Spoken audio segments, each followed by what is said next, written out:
नमस्कार, संघर्ष वृत्तवाहिनीमध्ये आपलं स्वागत। घेऊया ठाणे आणि आसपासच्या परिसरामधील घडणाऱ्या महत्त्वाच्या घडामोडींचा आढावा। हिंदू समाजाचा मूक मोर्चा म्हणजे जागृती आणि एक प्रकारे इशारा आहे, असं सूचक वक्तव्य करून आमदार संजय कैकर यांनी बांगलादेशात हिंदू समाजावरती सुरू असलेल्या अत्याचाराचा निषेध केला। तर आमदार निरंजन डावकर यांनी देश सुरक्षित ठेवायचा असेल तर अशाच प्रकारे आपण एकत्र राहायला हवं असं आवाहन केलं। सकल हिंदू समाज व तमाम हिंदू संघटनेच्या वतीने सायंकाळी बांगलादेश विरोधात ठाण्यात काढण्यात आलेल्या मूक मोर्चाला उत्स्फूर्त असा प्रतिसाद लाभला। मोर्चामध्ये एकवटलेल्या हजारो हिंदू बांधवांनी हातामध्ये भगवे ध्वज आणि बांगलादेश विरोधातील फलक झळकावले। ठाणे महानगरपालिका मुख्यालयात कचराई तलावासमोरून प्रारंभ झालेल्या मूक मोर्चाचे जांभीनाका येथील छत्रपती शिवाजी मैदान येथे विसर्जन झाले। यावेळी नागरिकांनी भारतमातेच्या जय जयकारासह एक है तो सेफ है, बटेंगे तो कटेंगे इत्यादी घोषणा देत सह्यांची मोहीम देखील राबवली। माध्यमांशी बोलताना आमदार केळकर यांनी बांगलादेशच्या निषेधार्थ महाराष्ट्रामध्ये हा पहिलाच मोर्चा आहे। समाजामध्ये जागृती निर्माण करण्यासाठी सनदशीर मार्गाने हा मूक मोर्चा काढला असून एक प्रकारे जागृती आणि इशारा आहे। तेव्हा राहाल तर सेफ राहाल असं आवाहन उपस्थितांना केलं आहे।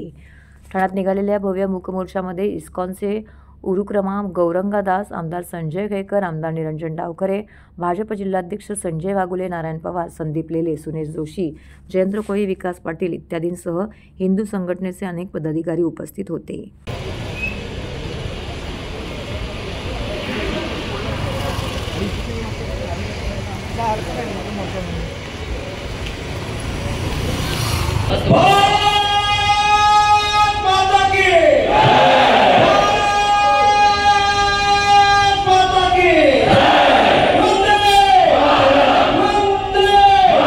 आज ठाण्यामध्ये सकल हिंदू समाजाने प्रचंड असा मोर्चा काढला। हा एक प्रकारे बांगलादेशमध्ये जे अल्पसंख्याक हिंदू आहेत त्यांना हा एक प्रकारचं की बाबा तुम्ही एकटे नाही, आम्ही करोडोने तुमच्या पाठीशी आहोत आणि हा जागृती मोर्चाही म्हणता येईल। आणि या समाजामध्ये जागृती निर्माण करण्याच्या दृष्टीने बांगलादेशमधल्या हिंदूंना देखील एक सुरक्षित वाटावं की तुम्ही एकटे नसले, ही भावना व्यक्त करण्याकरता हा या ठिकाणी मूक मोर्चा काढला। कुठे नाही, हे कायमस्वरूपीच गरज आहे। ब्रिटिशांनी तोडो आणि याची नीती केली, जाती जातीमध्ये धर्माधर्मामध्ये भांडणं लावली आणि त्याच्यामुळे हम एक है तो सेफ है, हम आगे बढ़ सकते हैं। आपण बघितलं की मोठ्या संख्येने या इकडे लोक आज या मूक मोर्चाला सहभागी झालेले आहेत आणि त्याच्यामुळे बांगलादेशमध्ये होत असलेल्या हिंदूंचा अत्याचार याचा निषेध करण्यासाठी या इकडे सकल हिंदू समाज एकत्र आलेला आहे आणि त्याच्यामुळे इकडनं एक संदेश आम्ही पूर्ण देशामध्ये देण्याचा प्रयत्न केलेला आहे।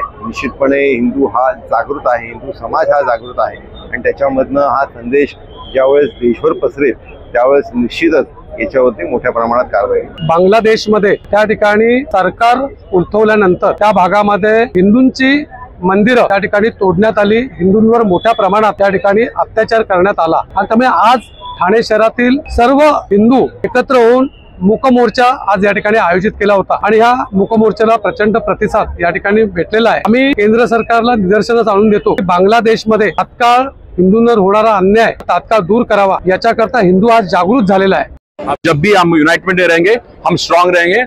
आज तक हम हिंदू राष्ट्र किसी देश में अटैक नहीं किया है, ऐसा नहीं होना चाहिए। पहली बार हम अटैक करें तो हमारे साथ शांति से हम अभी आज शांति से हम वॉक किया है, शांति से हम समझाएंगे। अगर ऐसे ही हो रहा है तो हम सारे इकट्ठा होना चाहिए, फिर उनसे विरोध करना चाहिए। ठाणे महानगरपालिकेचे मालमत्ता कर म्हणजेच प्रॉपर्टी टॅक्स भरण्याचे आवाहन। सन 2022-23 या आर्थिक वर्षाचे मालमत्ता कराचे म्हणजेच प्रॉपर्टी टॅक्सचे बिल ठाणेकर करदात्यांना महापालिकेमार्फत आर्थिक वर्षाच्या सुरुवातीस म्हणजेच माहे एप्रिल 2022 मध्ये देण्यात आलेले आहे। तथापि अद्यापही काही करदात्यांनी मालमत्ता कर महापालिकेकडे जमा केलेला नाही। सध्या आर्थिक वर्षाचा अंतिम टप्पा सुरू झाला आहे। मालमत्ता कर वसुलीसाठी महापालिकेतर्फे कडक कारवाई हाती घेण्यात आली आहे। या अंतर्गत जंगम मालमत्ता, टीव्ही, फ्रीज, वाहन व इतर जप्त करणे तसेच स्थावर मालमत्ता वॉरंट बजावून जप्त करण्यात येत असून मालमत्तेचा जाहीर विक्रीद्वारे लिलाव करून कराची रक्कम वसूल करण्यात येत आहे। मालमत्तेस पाणी पुरवठा करण्यात येणारे नळ संयोजन खंडित करण्यात येत आहेत। त्याचप्रमाणे थकीत मालमत्ता करावर 2% व्याज आकारले जात असल्याने भरावयाची रक्कम वाढत आहे. आपला मालमत्ता कर propertytax.thanecity.gov.in या लिंकद्वारे तसंच गुगल पे, फोन पे, पेटीएम याद्वारे ऑनलाईन पद्धतीने करण्याची सुविधा उपलब्ध करून दिली आहे. शनिवार, रविवार व सार्वजनिक सुट्टीच्या दिवशी नागरिकांना मालमत्ता कर भरणे सोयीचे व्हावे याकरता महापालिकेचे मालमत्ता कर संलग्न कार्यालय या दिवशी कार्यान्वित ठेवण्यात आलेले आहे. तरी मालमत्ता कर वसुलीची अप्रिय कारवाई टाळण्याच्या दृष्टिकोनातून मालमत्ता कर भरून महापालिकेस सहकार्य करावे. धन्यवाद. श्रीमा ट्रस्ट संचलित श्रीमा बालनिकेतन हायस्कूल या समई ठाण्यातील शिक्षण क्षेत्रामध्ये 50 वर्ष पूर्ण होत आहेत. संस्थेच्या सुवर्ण महोत्सव प्रसंगी 30व्या आंतरशालेय विविध स्पर्धांचं आयोजन करण्यात आलं आहे. या भव्य कार्यक्रमाचं उद्घाटन श्रीमा ग्रुप ऑफ इन्स्टिट्यूशनचे ट्रस्टी श्री आर राजन आणि श्रीमती संतोष राजन यांच्या हस्ते करण्यात आलं. या प्रसंगी संस्थेचे सन्माननीय चिटणीस रमेश जोशी, प्रिन्सिपल सेजल नारंग, प्रिन्सिपल मिनी नायर आणि हजारोंच्या संख्येने विद्यार्थी पालक उपस्थित होते. ही आंतरशालेय स्पर्धा विद्यार्थ्यांच्या सर्वांगीण विकासासाठी आणि व्यक्तिमत्वाला आकार देण्यासाठी गेली अनेक वर्ष आयोजित करण्यात येत आहे. या स्पर्धेमध्ये मुंबई, ठाणे, मुलुंड, नवी मुंबई आणि कल्याण डोंबिवली येथील विविध शाळा उत्साहाने सहभागी होतात. यावर्षी जवळजवळ 60 ते 70हून अधिक शाळांनी सहभाग घेतला आहे. यामध्ये कथाकथन, स्पेलथॉन, पॉट पेंटिंग, चित्रकला, संस्कृत पाठांतर, हस्ताक्षर, फॅब्रिक पेंटिंग, काव्यपठन, मराठी, इंग्रजी, हिंदी या तिन्ही भाषांमधील वक्तृत्व स्पर्धा, सायन्स क्विज, पुष्परचना, गायन, संगणकीय सादरीकरण, टाकाऊ वस्तूतून टिकाऊ वस्तू तयार करणे, मेहंदी अशा विविध प्रकारच्या स्पर्धेतून मुलं आनंदाने सहभागी झाले होती. या स्पर्धांमध्ये त्या विषयातील तज्ज्ञ व्यक्तींनी जज म्हणून नेमण्यात आलं होतं. स्पर्धेमध्ये जे विद्यार्थी प्रथम आणि इतर क्रमांक आलेल्या विद्यार्थ्यांना कॅश प्राईज, प्रशस्तीपत्रक, ट्रॉफी, शील्ड अशी बक्षिसं देण्यात आली. तर दुसऱ्या दिवशीही विद्यार्थी, पालक, शिक्षक वर्ग यांनी सदर कार्यक्रम बघण्यासाठी गर्दी केली होती. 2 दिवसाच्या भरगच्च कार्यक्रमानंतर हा शालेय महोत्सव संपन्न झाला. यावेळी श्रीमा बालनिकेतन हायस्कूलच्या प्रिन्सिपल सेजल नारंग यांनी पत्रकारांशी बोलताना अधिक माहिती दिली.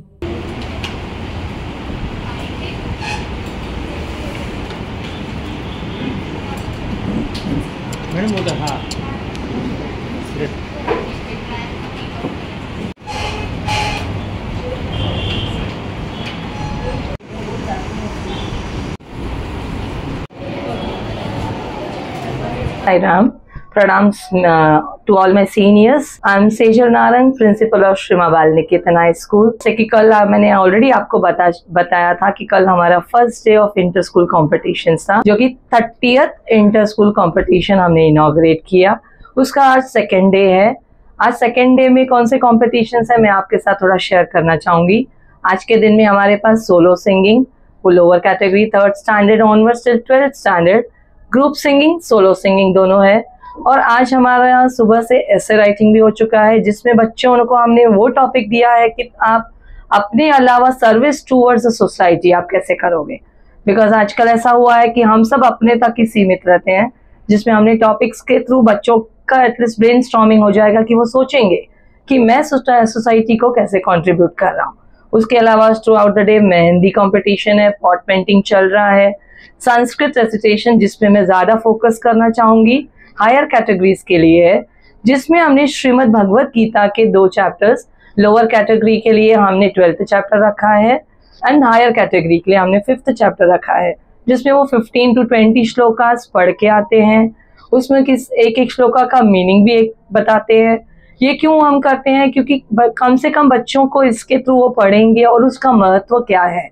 श्रीमद् भगवत गीता का जो हमारे एंशियंट कल्चर से हम पढ़ते आ रहे हैं, संस्कृत जो कि हमारी एंशियंट लैंग्वेज है जिसे हम भूलते जा रहे हैं, तो उसका हमारा मेन हमारे मैनेजमेंट का ये एक मकसद रहता है कि थ्रू दिस बच्चे उससे कनेक्ट रहते हैं.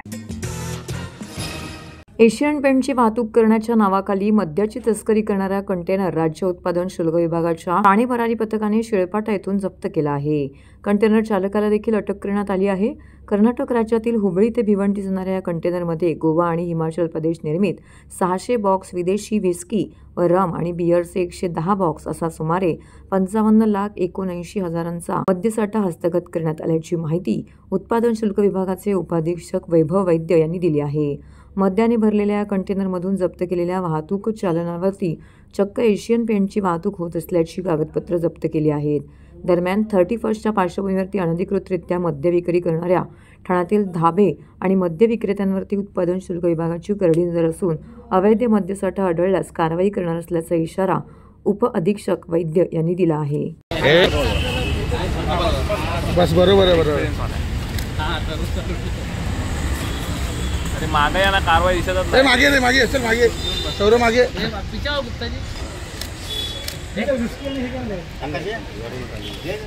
दोन जर बॉक्स पुढे ठेवा.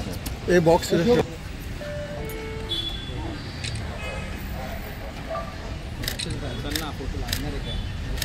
गाड़ी कुठे चल रही होती में जो हमारी जो टीम यहाँ पे फॉर्म हो चुकी है कि टोटल यहाँ पे जो थाने का जो भरारी पदक है, 2 भरारी पदक और 17 स्पेशल टीम हमने हमारे सुप्रीम साहब ने डिप्यूट किया है यहाँ पे. उसके जो भरारी पदक है उसको जो एक जानकारी मिली थी कि एशियन पेंट के बिल टिपे के ऊपर कि मद्य की तस्करी होने वाली है. और ये जानकारी मिलने के बाद कल रात को पूरी टीम ने यहाँ पे सतर्कता से वो एक्शन मोड पे आ गई और उसके मुमरा शील फाटा के यहाँ पे उन्होंने वो कंटेनर को ट्रेस किया. कंटेनर ट्रेस होने के बाद उसको जो पूरी तहकीकात की गई तो उसके यहाँ पे हमें जो जानकारी मिली तो सही निकली. बाद में पूरा सर्च लिया तो सर्च के अंदर हमें 710 जो बियर है, जो विस्की है, उसके जो मिले उसकी अप्रोक्सीमेटली वैल्यू है 56,000 लाख रुपये. तो हमने गाड़ी का सर्च किया. गाड़ी के सर्च किया में जो डॉक्यूमेंट मिले और जो ड्राइवर की जानकारी के जो प्राथमिक जो स्टेटमेंट के अनुसार वो जो गाड़ी जो बनी थी हुबली से आई है और जो गाड़ी के डॉक्यूमेंट मिले वो भी हुबली के ट्रांसपोर्ट के डॉक्यूमेंट है. उसके यहाँ से और भिवंडी के उन्होंने ये किया और आगे दूसरी एक टीम भिवंडी रवाना हो चुकी है. और जो क्या है उसकी पूरी तहकीकात करने के लिए मैं फर्स्ट टाइम में आरोपी का बैकग्राउंड अभी तो कुछ मालूम नहीं है कि उसके हम वो राज्य के यहाँ पे ये चेक करेंगे उसके ऊपर कोई केसेस वगैरह है क्या. अभी तो उसको जानते हैं. अभी वो जो है वो पूरा इन्वेस्टिगेशन का पार्ट है. हम उसकी तहकीकात कर रहे हैं. ये जो फ़र्क है, जो सबसे बड़ा फ़र्क है एक्साइज ड्यूटी का है. अपनी एक्साइज ड्यूटी की यहाँ से पूरी हानि हो सकती है. यहाँ से आने के बाद अपना महाराष्ट्र की जो बनी हुई दारू वो कम सेल हुई. ये दारू सस्ती है. इसका मतलब ये नहीं कि अपने यहाँ पे पूरा इफेक्ट हो जाता है उसका और अपनी एक्साइज की चोरी हो जाती है. एकीकडे प्रशासकीय अधिकारी आणि कर्मचाऱ्यांची सुटलेली पोटं, व्यायाम विषयांची उदासीनता, तर दुसरीकडे जनतेला फिटनेसचा मंत्र देणारे एकदम फिट असलेले पालिका आयुक्त सद्य परिस्थितीमध्ये एवढ्या विरोधाभास केवळ ठाण्यातच पाहायला मिळाला. रविवारी ठाण्यातील घोडबंदर रोड येथील हॅपी स्ट्रीट उपक्रमाचं उद्घाटन करण्यासाठी स्वतः पालिका आयुक्त या ठिकाणी उपस्थित झाले होते. आजच्या धकाधकीच्या जीवनामध्ये दिवसभराची धावपळ करत असताना व्यायाम करण्यासाठी वेळ कसा काढायचा हा प्रश्न सर्वसामान्यांसमोर उभा आहे. लोकल आणि बस पकडण्यासाठी धावपळ करताना स्वतःच्या आरोग्याकडे दुर्लक्ष केलं जातं. त्यामुळे बहुतांश नागरिकांनी अत्यंत कमी वयामध्ये हृदयरोग, रक्तदाब, डायबिटीज यांसारखे रोग गाठतात आणि एकदा डॉक्टर औषधं आणि गोळ्या पाठी लागल्या की त्यातून शेवटपर्यंत सुटका नाही. यावर रामबाई इलाज म्हणजे नियमित व्यायाम आणि सकस आहार. आरोग्याचे हेच महत्त्व पटवण्याकरिता ठाण्यातील घोडबंदर रोड येथील शुभकुंदा फाउंडेशनतर्फे शिवसेना विभाग प्रमुख ॲडव्होकेट मुकेश ठोंबरे, शाखा प्रमुख प्रवीण नागरे यांच्या माध्यमातून प्रत्येक रविवारी सकाळी 7 ते 9 या वेळेमध्ये हॅपी स्ट्रीट या उपक्रमाचं आयोजन केलं आहे. त्याचं उद्घाटन ठाण्याचे पालिका आयुक्त सौरभ राव यांनी केलं. या उपक्रमामध्ये प्रवेश मोफत असून त्यामध्ये skating, jogging, walking, football, gymnastic, kick boxing सह तबला, योगा, गिटार, झुंबा यांसारखे अनेक प्रकार शिकवले जाणार आहेत. यासोबतच सर्वांना हस्तकला आणि इतर कलांचं प्रशिक्षण देखील देण्यात येणार आहे. स्वतः एक फिटनेस प्रेमी असलेले सौरभ राव यांनी ठाणेकरांना फिटनेस आणि व्यायामाचे महत्त्व सांगितले. त्यांनी एक अतिशय कठीण आणि प्रात्यक्षिक दाखवून सर्वांना अचंबित केलं. हा उपक्रम ठाण्यातील हिरानंदानी फाउंडेशन स्कूल येथे आयोजित करण्यात आला आहे.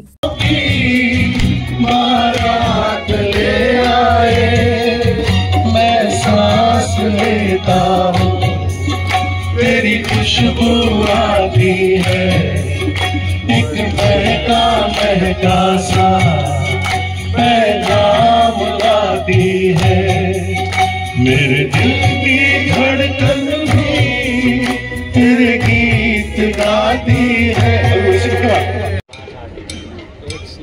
है कि वहाँ जाके ऑफिस से लेकर जाओगे। इसमें क्या होता है बहुत सारे झाड़ है, नर्सरी है हमारे पास। हाँ, नर्सरी बहुत अच्छी है, वहाँ बहुत अच्छी झाड़ है, लेकिन बड़ा नेग्लिजेंस इतना हो रहा था कि वो झाड़ के रूट ज़मीन में चले जाते, लेकिन वो लगाया बाद में। खूप सुंदर इथे वातावरण आहे। अत्यंत उत्कृष्ट पद्धतीने श्री नागरेजीने इथे नियोजन केला होता। नागरिकांचा उत्स्फूर्त प्रतिसाद आहे आणि वेगवेगळे प्रकारची कला, संस्कृती, क्रीडा याच्याशी संबंधित ॲक्टिव्हिटीज इथे चालू आहेत आणि अत्यंत वयस्कर जे सिनियर सिटीजन्स आहेत त्यांच्यापासून खूप कमी वयाचे लहान मुले मुलीसुद्धा इथे आहेत आणि खूप योग्य पद्धतीने खूप व्हायब्रंट ॲटमॉस्फिअर इथे क्रिएट करण्यात आलं आहे। पार्कची छोटी मोठी काही समस्या आहेत। इथे एक आपल्याला वॉकिंग ट्रॅक पाहिजे, शौचालयाची व्यवस्था, पिण्याच्या पाण्याची व्यवस्था, जे झाडे आहेत त्यांचे रखरखावची व्यवस्था, त्याची नोंद मी घेतला आहे आणि ठाणे कॉर्पोरेशन मार्फत हे सगळे जे इश्यूज आहेत, समस्या आहेत, त्याचं समाधान लवकरच करण्यात येईल। ठाणेकर जे आहेत ते खूप सुज्ञ नागरिक आहेत, त्यांना सगळी गोष्टी माहिती आहे। मी एकच गोष्टी सांगेन, हेल्थ इज वेल्थ आणि आपले हेल्थमध्ये जेवढा जास्त आपण इन्व्हेस्ट करू शकतात तेवढा केला पाहिजे आणि त्याच्यासाठी फार काही लागत नाही। सकाळी संध्याकाळी अर्धा तास, एक तास काढून आपला शारीरिक आरोग्य, आपले मानसिक आरोग्य दोघांवर काम केलं पाहिजे। ठाणे महानगरपालिकेचे माजी स्थायी समिती सभापती, कार्यसम्राट, माजी नगरसेवक संजय भुईर यांचा वाढदिवस नुकताच मोठ्या आनंदात आणि उत्साहात साजरा करण्यात आला। ठाण्यातील हायलँड येथील ग्राउंडवर या वाढदिवसाचं औचित्य साधून अभिष्ट चिंतन सोहळा आयोजित करण्यात आला होता।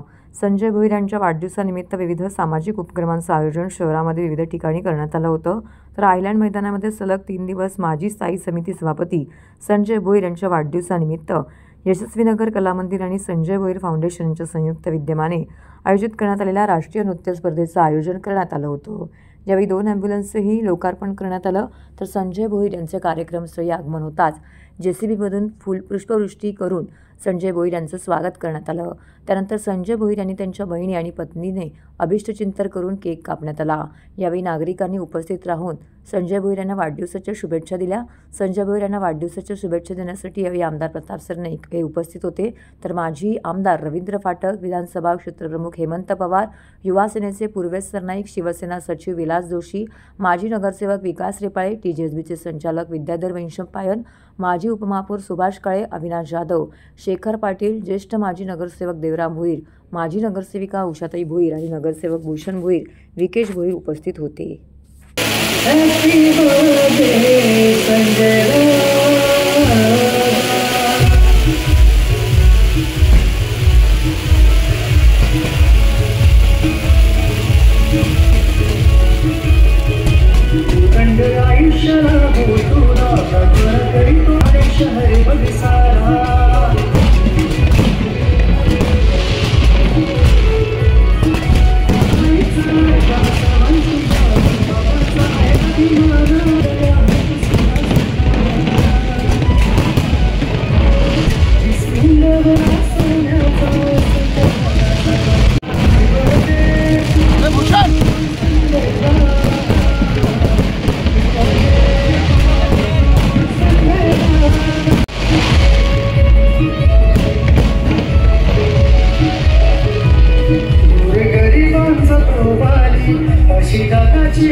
सर्वांनी जोरदार पायांनी दादांच्या या सोहळ्याचं स्वागत करायचं आहे। वाढदिवस आपण घरी साजरा करतो, पण वडील कुटुंबाचं घर म्हणजे सामान्य जनमानस। संजय दादा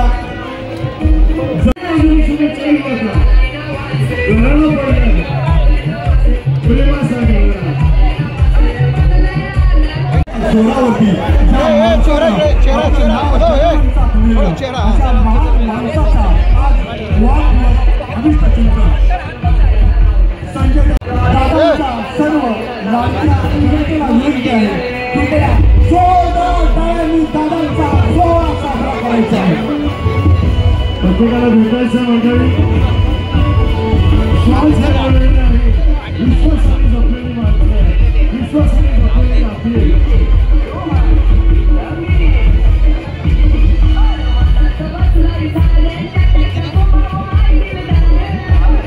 विश्वासाचं नातं आपलं युगायुगाचं हे असंच घडू द्या, असंच राहू द्या.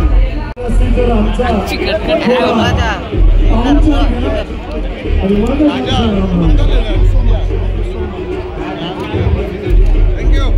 घराला माणसाचा, घराला आपल्या लोकांचा माणसातला दिया अहो संजय भोईसाहेब बाळासाहेब ठाणा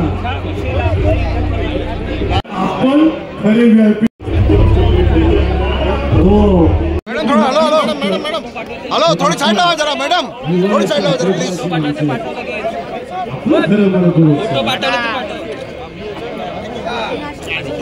पण सर्वांनी पाहुणचार घेऊन जा मंडळी प्लीज. आमचा पाहुणचार घ्यावा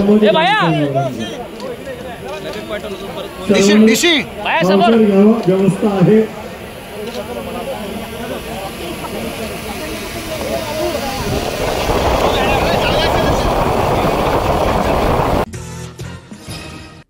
तर हे होतं संघर्ष वृत्तवाहिनीचं आजचं बातमीपत्र. उद्या पुन्हा भेटू याच वेळी याच ठिकाणी ताज्या घडामोडींसह. तोपर्यंत नमस्कार.